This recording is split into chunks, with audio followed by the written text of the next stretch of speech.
This is Teaching for Student Success. I'm Stephen Robineau.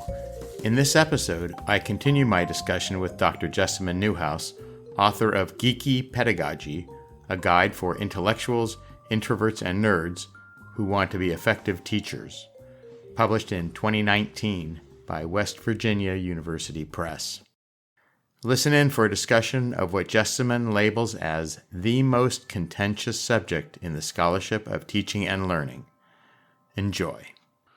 Well, where should we go from here? Should we talk a little bit about, we could talk a lot about practice, but really, I think we should spend time on reflection. Okay, yeah. I think reflection is a biggie, right? Being sort of metacognitive and thinking about what you're doing and being aware of what you're doing or thinking about it. Yeah. So let's talk a little bit about reflection. Sure. Yeah, well, again, more good news for nerdy introverts, because reflection really is just a lot of mulling over things and thinking about what worked and what didn't and what might be changed. I guess the emphasis is on productive reflection, always including in reflection the things that are working and they're going well. And that doesn't mean put on rose-colored glasses and ignore big problems, but making sure that we're also paying attention to the things that are working well and the things that you're doing right as an educator. Like when you get an email from a student saying, I really like that assignment, or this is my favorite one.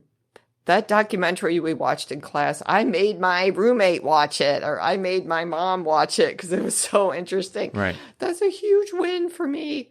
So when I get an email like that, like not just saying, oh, that's nice, and then going on to the next thing, print it out and put it in a folder that you can go back and look at on the most miserable days, because those are coming too. Those are coming too. And use those miserable days not as moments to spiral down, as you said, but to reflect and improve.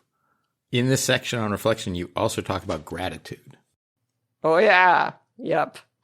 Gratitude. And I know that has a sort of new agey woo-woo sound to some people, maybe not so much anymore, and again, it's not about like an overly simplistic, oh, you just have to practice gratitude and then magically all the headaches and problems of teaching disappear. No, that's not it. But adding regular reflection from Gratitude and Education, a book by Carrie Howells. She argues for seeing education through the gift paradigm, not the transactional paradigm. A gift paradigm where she argues that education, by its nature, always includes gifts. And that recognizing those can improve our teaching because it helps us see the things that are going well, including what we are doing well. The example I use in the book is being the gift of student attention or engagement. And that is something, yes, of course, they should just be engaged in class. That's just a requirement for good learning. But you know what else? It's also a gift. It's also a gift to me. And when I say thank you for that, because Carrie Howells says gratitude is a practice. It's not just an emotion or, oh, I feel happy. It's not reciprocal, like your parents forcing you to say thank you for a gift you didn't like when you were little. Right. But it's an action. So saying thank you for that fantastic question that gives me a chance to clarify that issue that I did not very clearly convey a minute ago, or I did not actually give you clear directions in the syllabus like I thought I did. So thank you for that great question. Yeah. And it really can not change. It's an important addition to teaching and learning. Yeah. And I think that's a nice section. And it's just about 2 pages where you talk about gratitude, but it's a very nice section on gratitude and thinking about how that changes your your own perspective of the moment. So you don't get mired up in the negative, but you don't dismiss the negative. You're aware of it. That's right. Mm-hmm. Even if it's a student bringing to you something that you did poorly, it's like, but you can still be thankful that the student brought that to you, so that it gives you the opportunity to then improve it. Yeah. And to pay attention to what's going on. So I would say a gratitude practice is actually key to seeing the whole entire picture. And if you are in the habit of noticing also the things that are going well, that can actually maybe help you see more clearly when something goes awry. If you have been able to cultivate gratitude for students' regular contributions, for example, like really noticing that the student, they're very quiet, but during discussion, oh my gosh, they're taking good notes, and when they do speak, they ask an incredibly good question that moves the discussion forward. Then look, like in the middle of the semester, they're freaking out about their midterm, and they come to you and they're angry and they're upset. But you can see the whole picture there because you've had this practice of recognizing and acknowledging the other things that are going on as well. Nice. In this section also, this section on reflection, half of it, the first half, is all about student evaluations of teaching. Oh, God. Oh, God is right. Here we go. And now's when you hang up on me and just say, Steve, I don't even want to talk about this. My wife heard a lot about my thoughts on this section. And she didn't want to hear any of it. You talk a lot about student evaluations of teaching. Mm-hmm. It's a long section. As associate dean, I read hundreds of SETs. No, I read SETs for hundreds of faculty every year, thousands of SETs. Oh, yeah. So thousands. Yeah. Thousands of, yeah. So yeah. My takeaway from that is that we need to do something different. Yeah. I'm not saying that student input isn't valuable, but students have in my opinion, they're not knowledgeable about what good teaching is. So asking them to evaluate and asking them to evaluate teaching, that's not their job. That's not why they're there. They shouldn't be. Yeah. Their input is valuable, but we're doing it incorrectly. So we're collecting bad data. Yeah. We're collecting not useful data. There's no control for these data. Yeah. As you point out, it is biased in so many ways. Yeah. You and I, we go and do the same thing. I'm going to get better evaluations than you because I'm male, right? It's true. That's it. That's right. Yeah. And let me say, the administrators that I know are aware of this. Yeah. I don't think anybody's really defending them, although when I once tried to make a change and do something different, let me tell you how quickly the union jumped. Yeah. Yeah. Actually, it is the most contentious subject in the scholarship of teaching and learning and in people's lived experiences. Just for emphasis, let's listen to that one more time. Actually, it is the most contentious subject in the scholarship of teaching and learning. You make a good point there. It could be that there's increasing knowledge about some of the problems with student evaluation of teaching. And to be clear, we're talking about one very specific type. We're talking about anonymous, end of the semester, one-time student evaluations of teaching. I am shaking my head, yes. Yes, absolutely. It could be that there's an increasing awareness about the problems with that type of evaluation, but they're so entrenched. Yes. They're so entrenched. And I know from personal experience that people can say, I know there's problems with student evaluation of teaching, and yet still give them disproportionate power over employment decisions. Yeah. It's highly problematic, but it's very much entrenched in academia. I would like to see massive changes around that, but in the meantime, like I say in the chapter, there actually are a few specific things. And the first is, like you're sort of suggesting, is instructors should get feedback from their students, the whole entire class, crafted by themselves, that include what is going right and what is going well. And when things could be adjusted, giving plenty of time and space to be able to do so. Yeah. Anybody listening who's grappling with this problem, and there's a university form, it was written a billion years ago by a clueless committee, and you're administering at the end to people who are utterly fried and miserable and going to lash out. Okay, you have to do that, though. It's whatever. It's for the end of the semester, the university demands it. Yes. Counteract that with getting a ton of feedback from students the whole semester, cultivating a culture of constructive, productive feedback. You ask students, what is constructive feedback? And they will come up with some great examples. You keep talking about that all semester. When you give them feedback, they give you feedback.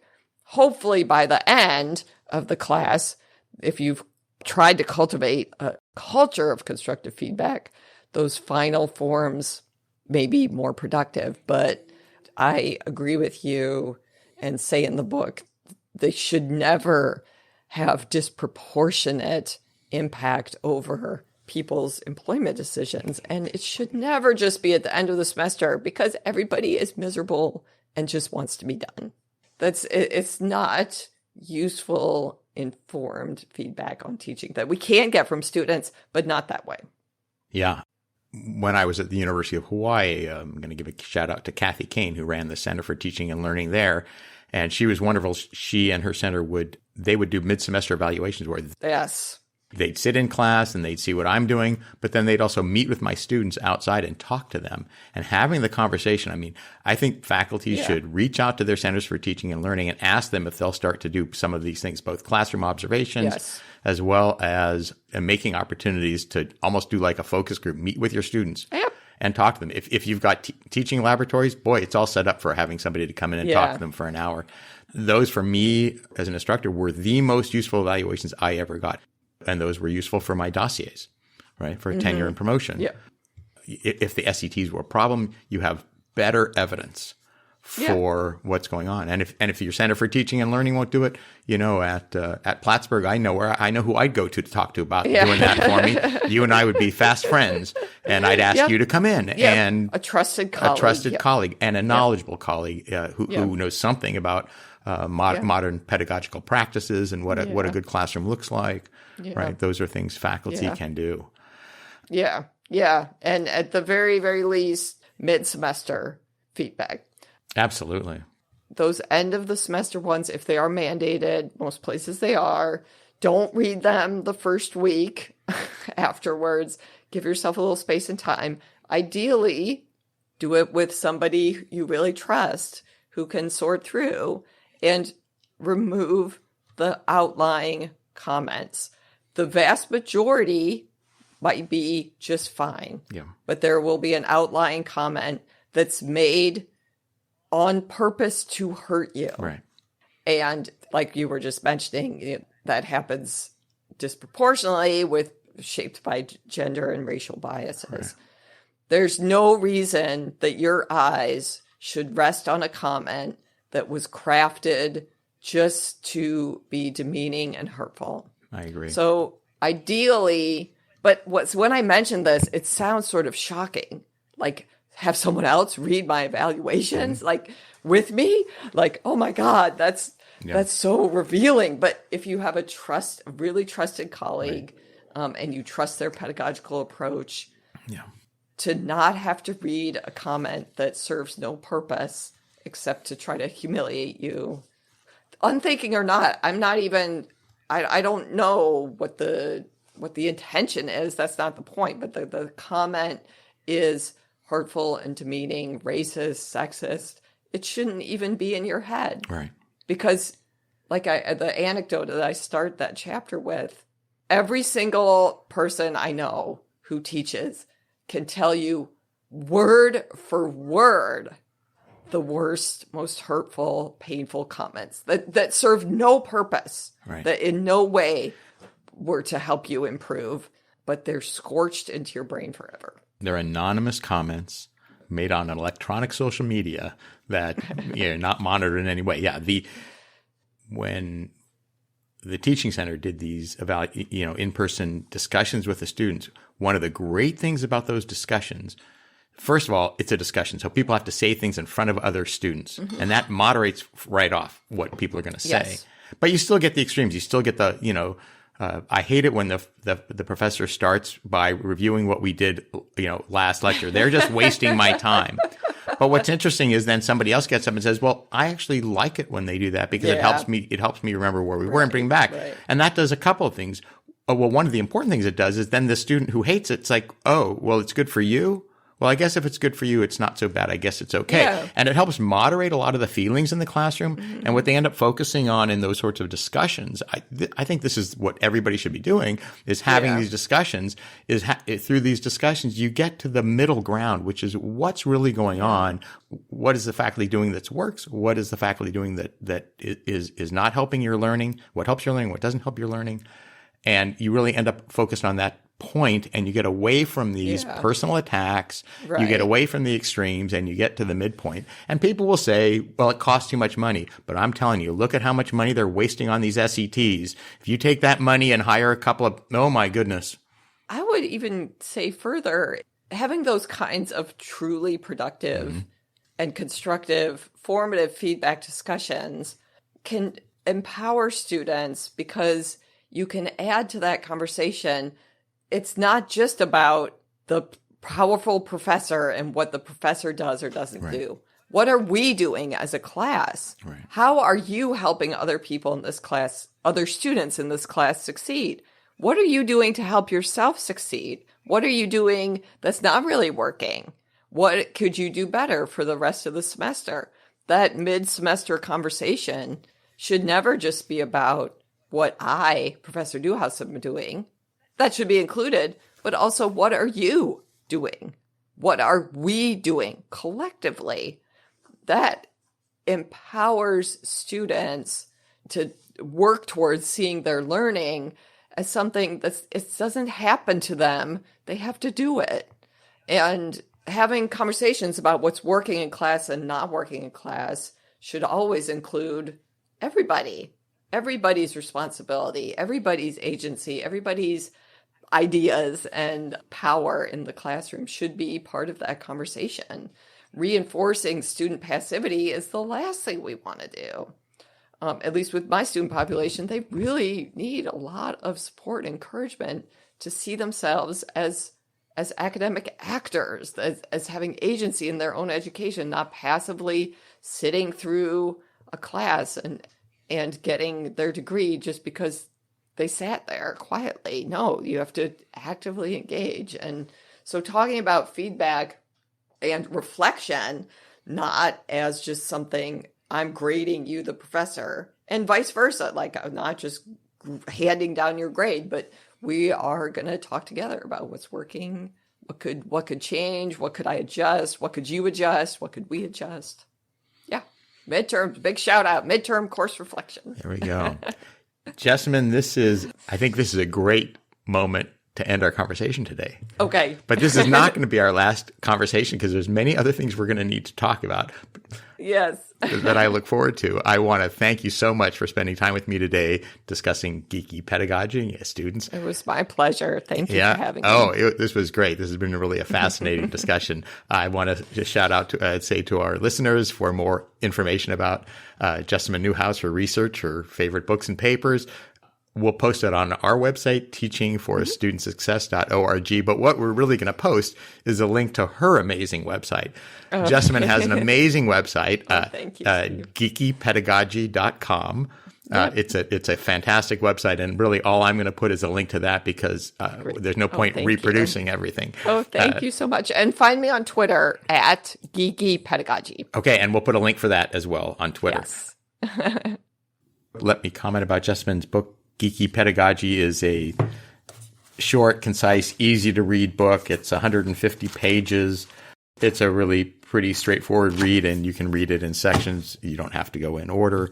But I think there's a lot of great things to think about, to apply to your teaching to help improve your effectiveness as an instructor and hopefully improve your student success. Thank you for spending time with us today. I hope you found this discussion interesting and helpful. Please share our podcast and website with your friends. Those of us at Teaching for Student Success would love your feedback. Please contact us through our website at teachingforstudentsuccess.org. Teaching for Student Success is a production of Teaching for Student Success Media. Let's end this podcast, as we always do, with some music by Julius H.